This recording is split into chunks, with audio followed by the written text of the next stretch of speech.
Doctor CIBIL भारतीय जी। त अॼु असां उन्हनि खे तव्हां सां मिलायूं था, ॿुधायूं था कि असां ही जेको कॉन्ट्रीब्यूशन कयो आहे किथे करे रहिया आहियूं ऐं उहे छा छा करे रहिया आहिनि कोविड रिलेटेड। त ही नॉन सिंधी आहिनि त मां उन्हनि सां हिंदी में या इंग्लिश में गुफ्तगू कंदुसि, वार्तालाप कंदुसि ऐं वीचारनि जी ॾे वठि कंदुसि। त घुरायूं था डॉक्टर सिबिल खे। जय झूलेलाल। वेलकम। जय झूलेलाल। अरे वाह, मतलब मुझे आपको बोलने की जरूरत ही नहीं पड़ी कि आपको जय झूलेलाल बोलना है। मैं लवेश से और प्रेरणा को सुन रही थी तो इतना तो समझ आया, और जाम जाम शुभकामनाएं ये भी याद कर लिया अरे मैंने। वाह आप वाह वाह वाह। Thank you for being a part of the show. हम चाहते थे कि हम जिससे कंट्रीब्यूट कर रहे हैं, जिस ऑडियंस ने हमें इतना प्यार दिया है, इतना साथ दिया है, जो वो अपने विश्वास से हमें कुछ कंट्रीब्यूट कर रहे हैं, तो हम उन्हें बताएं कि हम कहाँ वो कंट्रीब्यूशन उनका जो है वो कहाँ यूज कर रहे हैं। इसलिए आज हमने आपको स्पेशल इनवाइट दिया है। तो आप प्लीज हमें बताइए विजन अनलिमिटेड के बारे में। It is such a pleasure to be here. एक तो ये कल्चरली इतना रिच कम्युनिटी है और आपकी जबान समझ आ रही है मेरी, और होपफुली आप मुझे आइंदा भी आने देंगे। और it's to be associated with such a culturally and such a wonderfully rich community. I'm not talking in terms of money, I'm talking in terms of vision and in terms of what you are doing. कि जब आप cultural event भी कर रहे हो तो आप वो याद रख रहे हो उन लोगों को जिनके आज उनके पास वो सब कुछ नहीं है जो हम सब we take for granted.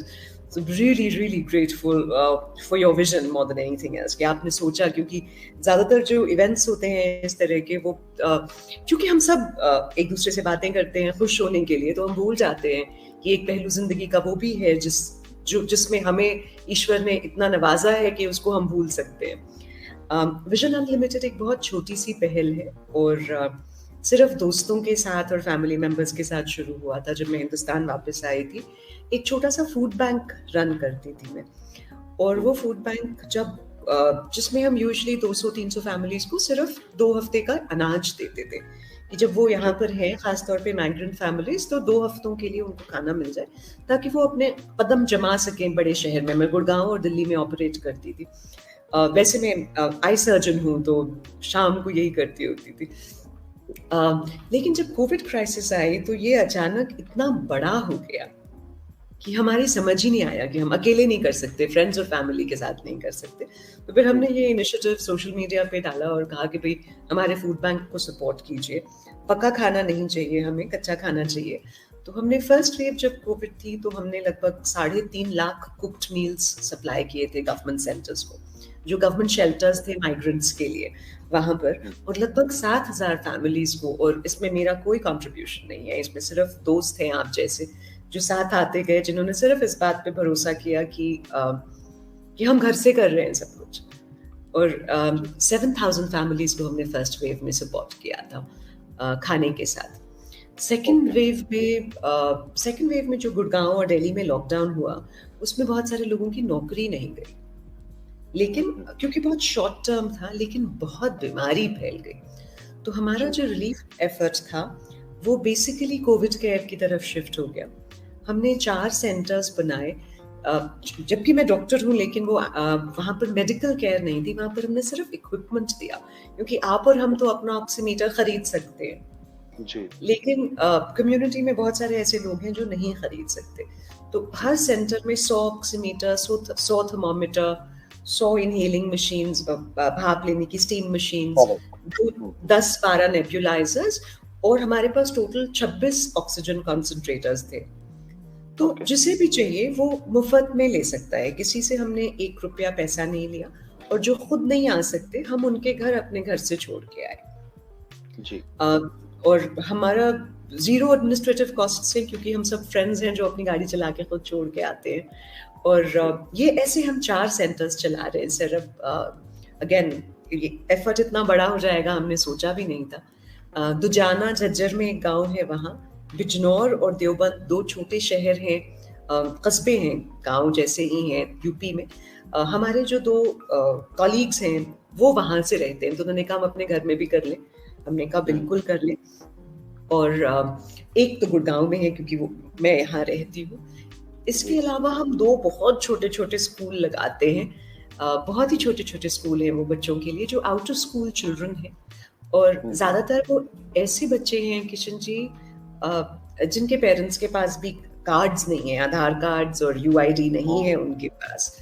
तो वो इस कदर बर्बाद होके जो आते हैं माइग्रेंट्स गुड़गांव के, उनके पास कुछ भी नहीं होता, जो था वो बह गया बारिश में या बाढ़ों में या जाल में।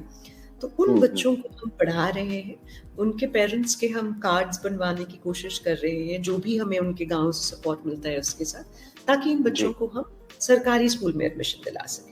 हमारी ये हरगिज कोशिश नहीं है कि जय झूलेलाल कि हम किसी भी तरह उनको हम खुद पढ़ा पाए। तो इस पूरे कोविड के वक्त हमने ये 378 फैमिलीज हैं हमारी स्कूल की, इनको हमने खाने के साथ सपोर्ट किया है जी। और इनको हमने इनके लिए हमने झुग्गियों में ही 2 आइसोलेशन सेंटर्स बनाए थे। हमने 2 झुग्गियां ही रेंट कर ली थी, क्योंकि हम बाहर नहीं ले जा सकते उन्हें, उतने पैसे नहीं है हमारे पास, खुद भी नहीं है कि उतना बड़ा कुछ कर सके। हमने वो झुग्गी में ही आइसोलेशन सेंटर बना लिया है कि वहां पर जो बीमार पड़े, क्योंकि एक झुग्गी में 8-8 लोग 10-10 लोग रहते हैं, तो वो और हम तो अपने कमरों में बंद हो जाते हैं अगर गॉड फॉरबिड कुछ हो तो वो कहाँ जाएंगे। तो हमने ये 2 झुग्गियां किराए पे ले रखी हैं कि men will go to one and women will go to the other. So ये 2 आइसोलेशन सेंटर्स अभी चल रहे हैं, बट अभी आज ही हमारा लास्ट पेशेंट घर गया है because of Covid. I know it is a source of great joy and relief for us कि अब वहाँ कोई नहीं रह रहा। लेकिन अभी छोटे शहरों में अभी भी मसला है, अभी भी प्रॉब्लम है। So I am so grateful for the money you have sent. It will be used with ma'am, और मैं तो चाहूंगा कि आपको सुन के और भी लोग प्रेरित हों, और हम जो और कंट्रीब्यूशन मांग रहे हैं, क्योंकि ये महीना भी हमारा 2 शोज होंगे, क्योंकि हर 15 डेज पे हम शोज करते हैं और ग्लोबल सिंधीज ये शोज देखते हैं, और ये सिंधीज ही हैं जिन्होंने हमें मतलब एक छोटे मकान से, मतलब मुझे लगता है कि 1000 व्यूअर्स थे, अब उसके बाद अभी 25,000 व्यूअर्स भी हो चुके हैं हमारे शोज पे। तो वो डिपेंड करता है कैसे शोज हो रहा है, क्योंकि आज अगर नहीं होंगे तो लोग कल भी देखते हैं, तो जब भी देखें तो हम चाहते हैं कि वो एक कंट्रीब्यूशन करें, क्योंकि हमने पूरे 1 साल से भी ज्यादा हमने उनको इतना एंटरटेन किया है, इतने अच्छे अच्छे कलाकार है, इतने छुपे हुए कलाकार हमने पूरे वर्ल्ड के सिंधीज को दिखाए हैं और अभी भी दिखा रहे हैं। तो हम चाहते हैं कि अब थोड़ा कंट्रीब्यूशन हमें ऑडियंस की तरफ से भी मिले, और वो भी एक अच्छे काम के लिए मिले। तो बस वही एक आशा है सभी व्यूअर से। मैं आपसे बात कर रहा था कि अभी आपने शायद वैक्सीनेशन भी शुरू कर दिया है उनका, तो उसके लिए आपको क्या दिक्कत आ रही है, क्या आ रहा है, वो आप बताइए। जब हम जमीन पर उतर कर काम करते हैं किशन जी, तो जैसे आप है वैसे ही मैं हूँ। We were born to privilege.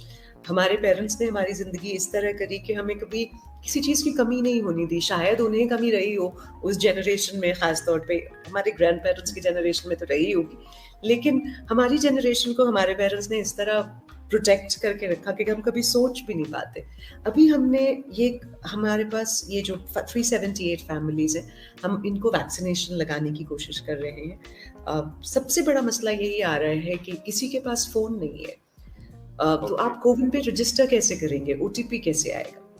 Smartphone नहीं है तो वो कोविन ऐप ही नहीं है उनके पास। तो मैं आज आप जब वो एक्चुअली मैं लवेश के से डिस्ट्रैक्ट हो गई, मैंने इसको म्यूट कर दिया था पहले और बैठ करके अपने फोन पे कोविन पे लोगों को रजिस्टर कर रही थी, बट लवेश वाला इतना इंटरेस्टिंग था कि फिर मैंने कहा नहीं मैं देख लेती हूँ, फिर मैंने काम छोड़ दिया। अब मैं रात को करूंगी। फिर प्रेरणा वाज सो इंस्पायरिंग कि ये बच्ची, इसका कन्विक्शन कि पहले कहाँ कॉमर्स पढ़ने के बाद she's done the whole community so proud. She's done all of India so proud, representing us sitting in Britain. So अभी उन सबको रजिस्टर करने की कोशिश कर रहे हैं अपने फोन नंबर से। एक फोन नंबर पे 4 ही लोग रजिस्टर हो सकते हैं, और अगर उनके पास आईडी नहीं है तो हम उनको रजिस्टर भी नहीं कर सकते, चाहे जो हो जाए। तो अभी हम फिलहाल, हमारे वॉलंटियर्स हैं बच्चे जो लाइनों में लग रहे हैं इनके आधार कार्ड बनवाने को। पहले आधार कार्ड बनेगा तो हम रजिस्टर करेंगे। तो अभी आउट ऑफ 378 फैमिलीज, जिसमें लगभग 700-800 अडल्ट्स होंगे, we have only managed to register about 200 of them.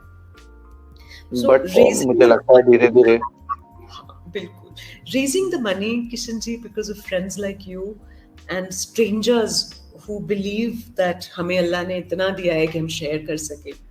um, uh, it has raising money is not the biggest hurdle. और करेक्ट. खासतौर पे आज जब हम सब ने देखा है कि हम सब इतने इंटरकनेक्टेड हैं, कोविड में अगर आपके पड़ोस में किसी को कोविड है तो वो आपको अफेक्ट करता है, आपके घर में कुछ हो जाए, और इतने फार रीचिंग रैमिफिकेशंस रहे हैं कोविड के कि बिल्कुल ही सेंस ऑफ कम्युनिटी ऐसा आया है कि हम सब, मतलब मेरे खुद अभी सैलरी उतनी नहीं है जितनी नॉर्मल होती है, आई एम श्योर आपके बिजनेस में भी यही हो रहा होगा, हम सबके साथ हो रहा है, लेकिन इस वक्त लोगों ने फिर भी दिल खोल के पैसे दिए हैं क्योंकि humanity as a religion has conquered. पहली बार मैंने देखा है, और आई एम 46 years old, 46 साल कम नहीं होते जिंदगी के तजुर्बे के लिए, कि लोगों ने अपनी फिक्र किए बगैर दूसरों की मदद की है. बिल्कुल बिल्कुल. इट इज इसीलिए मुझे जो ब्यूरोक्रेटिक रेड टेप है, हम सबसे ज्यादा उससे जूझ रहे हैं इस वक्त. And of course, seeing a platform like this is such a joy because I mean, मैंने कभी सोचा नहीं था कि हम यहाँ बातें कर रहे होंगे, म्यूजिक की खेल रहे होंगे, चूड़ियाँ ढूंढ रहे होंगे, चॉकलेट्स ढूंढ रहे होंगे और उसके बैकग्राउंड में कितना सीरियस थ्रेड चल रहा है गिविंग का, शेयरिंग का. I am so impressed by this. Thank you doctor Sibal. और आपसे बात करके मुझे इतना अच्छा लग रहा है, और शायद 2 रीजन है. एक तो आप इतना अच्छा कनेक्ट कर रही हैं, आप सिर्फ अपने वो 5 या 10 मिनट के लिए नहीं आई हैं, पर आपने पूरा प्रोग्राम देखा है और मतलब इतना अप्रिशिएट किया है एक नॉन सिंधी होकर भी. और सेकंड इज, हमने एक अच्छे कॉज के लिए, मैं चाहता था कि मैं ऑडियंस को भी बताऊं कि हमने कुछ हिस्सा जो जहां दिया है वो बहुत ही वैलिड जगह पे दिया हुआ है, क्योंकि हमें वो वैलिड लग रहा था, पर आप आने से वो बिल्कुल उस पे 200% मुझे लगता है कि टिक मार्क लग चुका है. तो thank you for contributing to the society. And बस हमसे जितना हो सकेगा हम जरूर उतना करेंगे और हम पीछे नहीं हटेंगे. बस वही कहना चाहूंगा. बहुत बहुत शुक्रिया for the faith and the trust that you have shown. Vision unlimited is your platform. हम तो बस इसी पे चल रहे होते हैं कि आप जैसे दोस्त साथ जुड़ते जाएं, सिर्फ फाइनेंशियली ही नहीं. आपने जो हमें इमोशनली एक्नॉलेज किया, मेरी ना रात की मेहनत सफल होती है. अब मैं बैठ करके सिर्फ इस बात से कि आपने इतनी मीठे शब्द किए हैं, मैं 2 घंटा एक्स्ट्रा काम कर लूंगी आज को. Thank you. अब मैं चाहूंगा कि थर्ड हमारा जो गेस्ट है वो भी एक यंग आर्टिस्ट है, मतलब सबसे छोटा मुझे लगता है वही होगा, और बहुत अच्छा गाता है, तो आप उससे भी सुनिएगा. फिर एक रिक्वेस्ट है, 4 चिराग तेरे दर पे हमेशा. मैं अभी उसको स्क्रीन पर लेता हूँ, मैं उसको बोलता हूँ. मैं चाहूंगा कि आनंद टेकवानी जी को स्क्रीन पे लाया जाए, और आई एम श्योर उसके लिए भी प्रिविलेज होगा कि वो आपके लिए वो दमादम मस्त कलंदर गाए. बराबर? जी जी.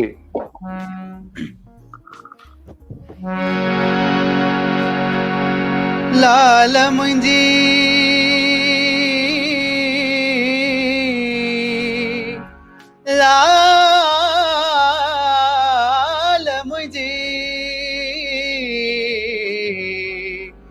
लाल मुंजी पत रख जै भला झूले लालण सिंधड़ी दा सेवण जा सखी शाबाज कलंदर दमादम मस्त कलंदर अली दम दम दे अंदर हो अली दा पहला नंबर अली रग रग दे अंदर हो लाल मुंजी हाय लाल मुंजी झूले झूले लाल झूले लाल झूले लाल झूले झूले लाल झूले लाल झूले लाल लाल झूले लाल झूले लाल झूले लाल हो लाल झूले लाल झूले लाल झूले लाल झूले लाल झूले लाल झूले लाल झूले लाल चार चिराग तुझा बरन हमेशा चार चिराग तुझा